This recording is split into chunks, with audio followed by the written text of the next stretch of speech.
Salve Maria, honra e força, Templários de Maria. Hoje vamos falar sobre o movimento homossexual. A sociedade brasileira, de um modo geral, não parece inquietar-se com o movimento homossexual, nem com a existência de uma campanha deliberada da ideologia de gênero para mudar a atitude das pessoas com relação ao modo de vida gay. Aliás, muitos cristãos acham difícil acreditar que uma minoria tenha poder suficiente para condicionar a maioria a aceitar passivamente o comportamento gay, vendo-o apenas como um estilo de vida alternativo. A realidade, porém, está aí, né? Graças aos esforços de uma minoria, países como a Suécia, a Noruega, a Dinamarca, com população predominantemente protestante, têm as mais avançadas leis de proteção ao homossexualismo no mundo. Por que toda essa tolerância em nações com forte tradição protestante? Por causa do hedonismo. O hedonismo é uma filosofia surgida na Grécia, cujos maiores representantes foram Aristipo de Cirene e Epicuro, que afirmavam que o hedonismo era o prazer como bem supremo, onde o fim último da ação é o prazer. O hedonismo moderno é representado pelo filósofo inglês Stuart Mill, no século XIX, e afirmava ele que, para o indivíduo poder justificar suas escolhas, era necessário encontrar um critério geral de moralidade, no caso, a maior felicidade. Para Stuart Mill, os prazeres espirituais são os que proporcionam a verdadeira felicidade. Segundo a ética utilitarista, o princípio da maior felicidade estabelece que ações praticadas devem ser capazes de trazer a máxima felicidade para todos, no caso, a humanidade. Um objetivo principal para a filosofia utilitarista. Além disso, essa filosofia utilitarista resulta em um consequencialismo, ou seja, se o resultado de uma ação for favorável ao maior número, então a ação será moralmente correta, e moralmente incorreta se os resultados não forem positivos para a maioria. Eles desejam uma sociedade na qual as pessoas amam mais os prazeres do que a Deus. Então, nós estamos vendo que a mesma cultura de Sodoma e Gomorra está se tornando a da sociedade moderna atual, na qual o conforto material e a felicidade, a qualquer preço, é a principal preocupação. Além do prazer, há também um outro motivo para a aceitação do homossexualismo atualmente: o fato do ato sexual estar sendo separado da reprodução. Se o ato sexual perde seu propósito de procriar, e para conter, no caso, sendo utilizado essa ideologia para conter a ameaça da implosão demográfica, nós temos que pensar qual o motivo, qual o propósito, para quê? Para o controle populacional, por meio do prazer, a qualquer custo, independente do contexto ou do meio para se alcançá-lo. Para os hedonistas não existe um motivo forte para manter o sexo somente dentro do casamento, e muito menos uma razão para ser heterossexual. O movimento homossexual pretende um idealismo, porque a homossexualidade não representa um risco para o aumento da população, porque não gera mais seres humanos, não produz mais bebês. A ONU foi a organização que mais fomentou e promoveu o movimento homossexual como controle de natalidade, porque ela considera o relacionamento homossexual como um relacionamento sexual estéril. Junto a isso estão os movimentos feministas, dentro da própria organização, que formaram uma aliança com os controlistas e ambientalistas, que mesmo tendo ideologias diferentes, eles ainda concordam em um ponto: o aborto. Para quem não sabe que são controlistas e ambientalistas, são aqueles que consideram que o desejo de eleição reprodutiva das mulheres deve se subordinar à lógica maior das necessidades do planeta. Então, nós estamos falando aqui da nova ética planetária, do ecologismo. Então, os controlistas e os ambientalistas veem o controle da fertilidade como essencial para o sucesso de suas agendas e estão dispostos a utilizar a perspectiva de gênero para promover essas metas. a seguinte citação do documento Perspectiva de Gênero nos Programas de Planejamento Familiar, o qual foi preparado pela Divisão da ONU para o Avanço das Mulheres, para uso numa reunião feminista organizada em consulta com a FENUAP, Fundo de População das Nações Unidas, demonstra bem como esses indivíduos usam a palavra gênero no lugar da palavra sexo com propósitos suspeitos. Vejamos o que diz. A fim de serem eficazes a longo prazo, os programas de planejamento familiar não devem se concentrar apenas na redução da fertilidade dentro dos papéis de gênero existentes, mas principalmente na mudança dos papéis de gênero para diminuir a fecundidade. Então, o aumento do homossexualismo, o aumento no número de esposas trabalhando fora do lar e a diminuição de mulheres vendo a maternidade como natural reduziria então o tamanho da população mundial, por essa lógica. O Fundo de População das Nações Unidas, mais conhecido como FENUAP, ajudou a organizar essa reunião feminista e também vem apoiando programas de treinamento de professores brasileiros. A finalidade é apresentar aos estudantes e adolescentes brasileiros questões como o aborto, os papéis sexuais, a contracepção e o homossexualismo sem nenhum valor moral. Isso acontece, vem acontecendo há muito tempo, na maioria das vezes sem o conhecimento e o consentimento dos pais, que talvez nunca chegassem a saber o que ocorre com seus filhos e filhas na escola, se não fossem os esforços de outros pais que estão sempre atentos, e também de um movimento muito importante que existe no Brasil, que eu não sei se vocês já ouviram falar, que é o Escola Sem Partido. Tá? Enfim, para que essas transformações, então, alcancem toda a sociedade, como recomenda o Fundo de População das Nações Unidas, o FENUAP, é necessário que os meios de comunicação de massa se enganjem e que os professores, né, todos aqueles que estão ligados à educação, né, nas escolas, possam ajudar a mudar as atitudes das pessoas para com a saúde reprodutiva. Diga-se aqui saúde reprodutiva, aquela que diz que o direito das mulheres sobre o seu corpo e, consequentemente, com plenos direitos de decidir sobre o aborto em caso de gravidez indesejada. E as questões de gênero.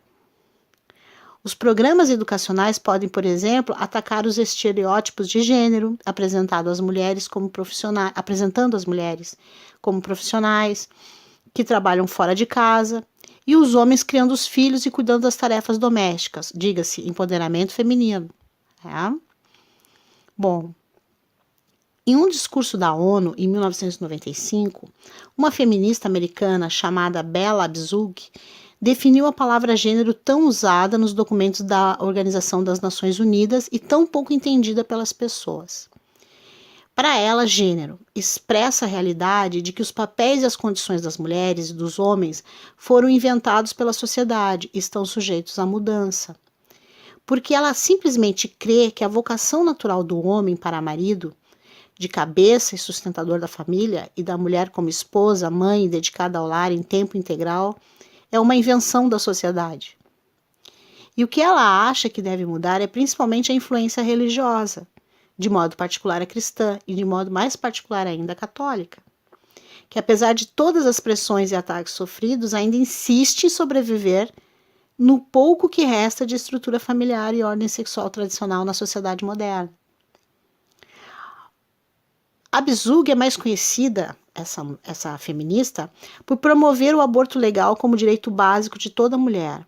Ela tem lutado no mundo todo para que liberem o aborto provocado como um procedimento cirúrgico ou químico, legalmente aceito como normal nos hospitais e clínicas médicas dos países.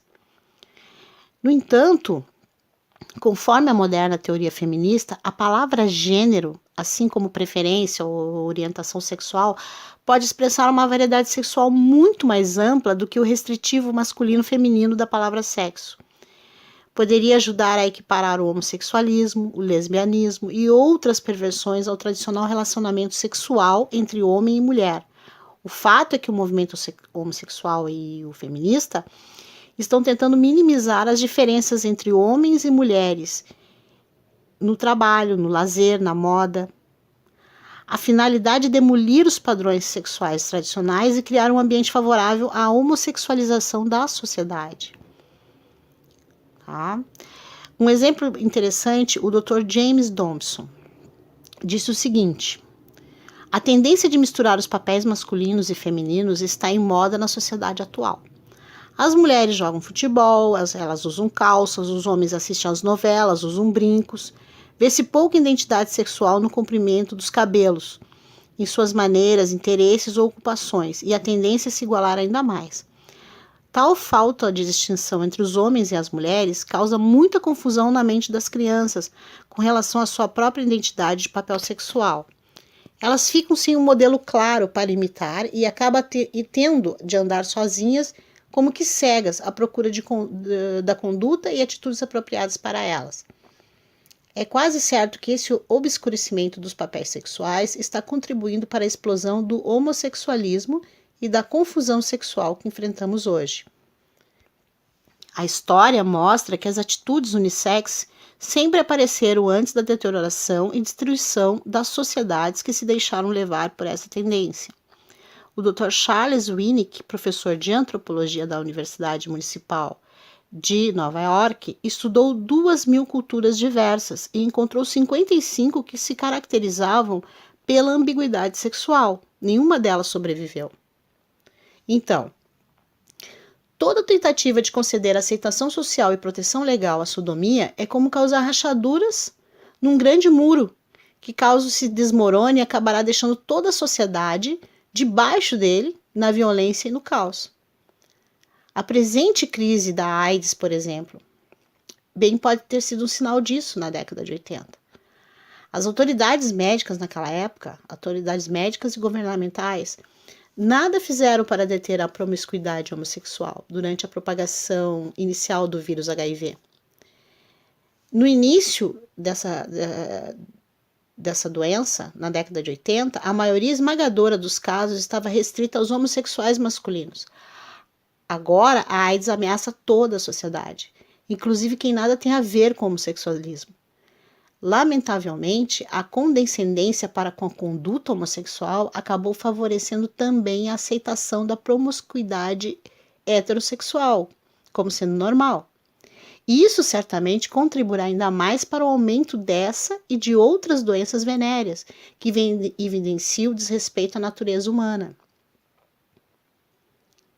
E ainda mais, eu até desconfio que essa condescendência teve um propósito também de controle populacional, né? Porque através da AIDS, com essa questão das DSTs também, né? De ser mais fácil de se contaminar por doenças sexualmente transmissíveis, eles criaram os preservativos, tanto o masculino quanto o feminino. Então, no passado, Sodoma e Gomorra chegaram a esse ponto. Seus habitantes acolheram a homossexualidade. Eles eram extremamente orgulhosos e apegados ao conforto material e ao lazer naquele tempo. À medida que o amor à sodomia aumentava entre eles, a preocupação para com os pobres e necessitados diminuía. E esses ficavam completamente esquecidos e abandonados, bem parecido com o que nós estamos vivendo hoje. Enquanto uns tinham muito para gastar em extravagantes festas, orgias e turismo sexual, outros não tinham o suficiente nem para a própria sobrevivência. Então, podemos ver que Deus teve motivos de sobra para permitir a terrível destruição que visitou Sodoma e Gomorra. Essa versão primitiva do movimento homossexual que eu estou comentando com vocês aqui, que está registrada em Gênesis 19 na Bíblia, não contava com a infraestrutura hoje disponível que nós temos hoje. Hoje, os ativistas do movimento homossexual atuais contam com a informática, a internet e outros avanços tecnológicos, né? E com essas leis, essa juristocracia absurda que nós vivemos aqui no nosso país, né? Que promove a ideologia de gênero, por exemplo, o movimento homossexual, as questões, legislações absurdas de ideologia de gênero nas escolas, né? Então, mesmo assim, aquela onda primitiva teve força suficiente para acabar com Sodoma e Gomorra, na total indiferença a tudo que era decente e ético. E depois ameaçou também alcançar outras cidades e afundá-las no mesmo caos. O fato é que o antigo movimento homossexual conseguiu naquelas cidades exatamente o que o moderno deseja no mundo todo: eliminar toda e qualquer restrição moral e legal na área sexual dentro da sociedade. A finalidade é que as pessoas tenham liberdade, amparada por lei, de adotar estilos de vida contrários à lei natural, à lei de Deus. Então, por não haver cidadãos decentes lutando contra a ação política e social dos gays, Deus teve de permitir que grande catástrofe na época, um fogo eterno, sobreviesse a Sodoma e Gomorra. Um verdadeiro castigo. Tá? Então, o povo daquela cidade sofreu o mesmo destino que o povo de Deus e os anjos sofreram, pois cometeram pecados sexuais e se enganjaram em atividades homossexuais. Entretanto, não podemos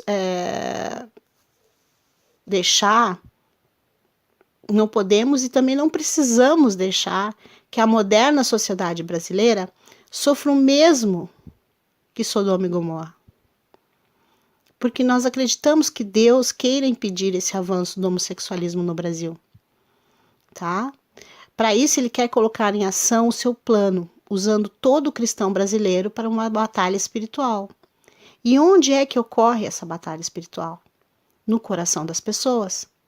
É exatamente aí que Satanás atua, cega o entendimento e faz com que queiram manter relacionamentos sexuais contrários aos propósitos de Deus. Porque o Deus deste século cegou o entendimento dos incrédulos. Tá? Para quê? Para que não resplandeça a luz do Evangelho da glória de Cristo. Nossa principal arma é a evangelização, pois podemos derrotar o movimento homossexual a ganhar os homossexuais para Jesus. Assim eles serão sal e luz no mundo, pregando o Evangelho e ajudando a mudar as leis de tolerância a esse mal. Acima de tudo, a fim de podermos combater eficazmente essa perversão e ajudar na libertação daqueles que se acham acorrentados a elas, precisamos aprender a depender do Espírito Santo e a usar seus dons. A vida cristã, sem a plenitude do Espírito, deixa um testemunho religioso desinteressante aos olhos de muitos homossexuais, que estão sedentos por uma experiência real com o mesmo Jesus dos Evangelhos. Um Cristo vivo que cura e liberta. E pior ainda, torna muitos cristãos inoperantes no meio de uma sociedade moralmente decadente. Como cristãos, não podemos permanecer indiferentes à expansão do homossexualismo. Como o movimento, ele ameaça o próprio alicerce da sociedade. Não há dúvida de que ele não tolera a família tradicional. Eles, inclusive, não acreditam na família nuclear. Eles querem a abolição da família nuclear. Porque para eles, a família nuclear perpetua as falsas categorias de homo e heterossexualidade, que na cabeça deles existe. Né? Porque eles veem a família tradicional como inimiga de seus interesses. Por quê? Porque em lares saudáveis, o pai exerce papel de liderança. O pai é para os filhos um modelo cristão de masculinidade, um exemplo. Neles, a mãe se dedica integralmente a dar instrução, amor e encorajamento aos filhos, sendo exemplo de dedicação ao marido. Dificilmente seus filhos experimentarão um desajuste que os leve à homossexualidade, numa casa com esse modelo de estrutura familiar. Comprovadamente, muitos homens e mulheres se engajam em movimentos feministas, a gente vê isso, e homossexuais também, como consequência de algum trauma que sofreram na infância ou adolescência. Pode ter sido a separação dos pais ou outro drama vivenciado. Nós não sabemos. Mas nós sabemos que os nossos esforços para vencer o movimento homossexual têm de levar em consideração a conversão dos homossexuais. Não é a cura gay, como dizem por aí, né? Isso não existe. Mas a conversão. Caso contrário, estaremos correndo sério risco de perdermos a luta, pois só a transformação espiritual pode remover do indivíduo a causa do homossexualismo. Tá? Então, meus irmãos, assim, templários, vamos proclamar e demonstrar que Jesus é a esperança de quem perdeu a identidade moral e sexual, porque só Ele pode perdoar, curar e renovar qualquer homem ou mulher que queira se livrar dessa perversão. Ok? Salve Maria, honra e força.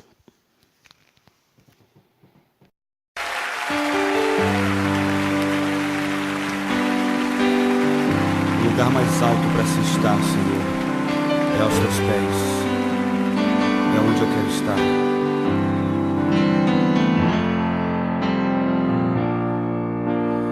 Perto quero estar,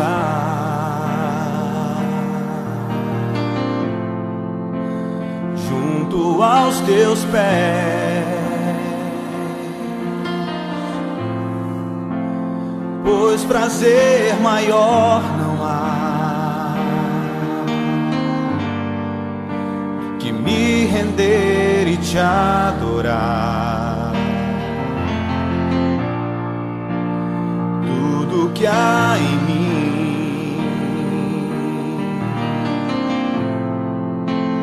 quero te ofertar,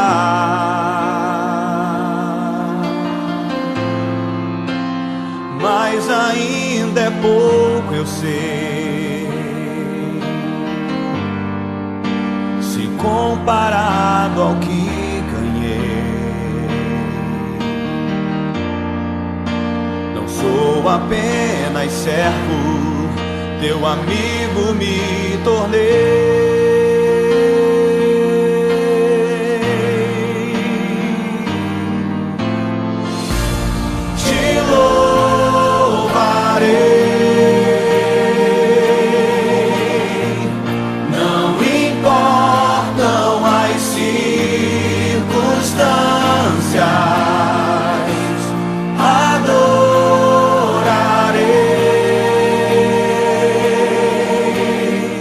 Somente a ti, Jesus.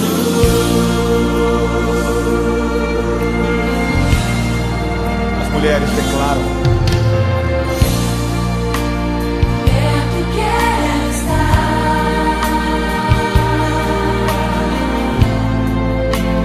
junto aos teus pés,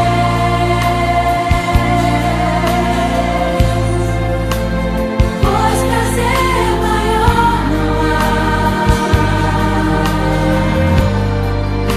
que me render e te adorar.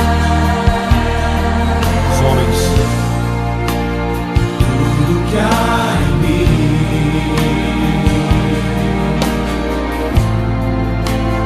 quero te ofertar,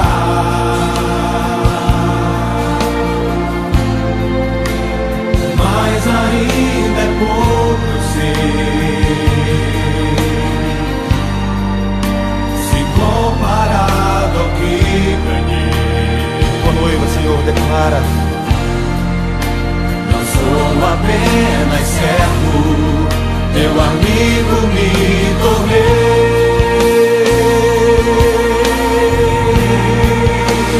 Por isso nós te louvaremos, Senhor. Te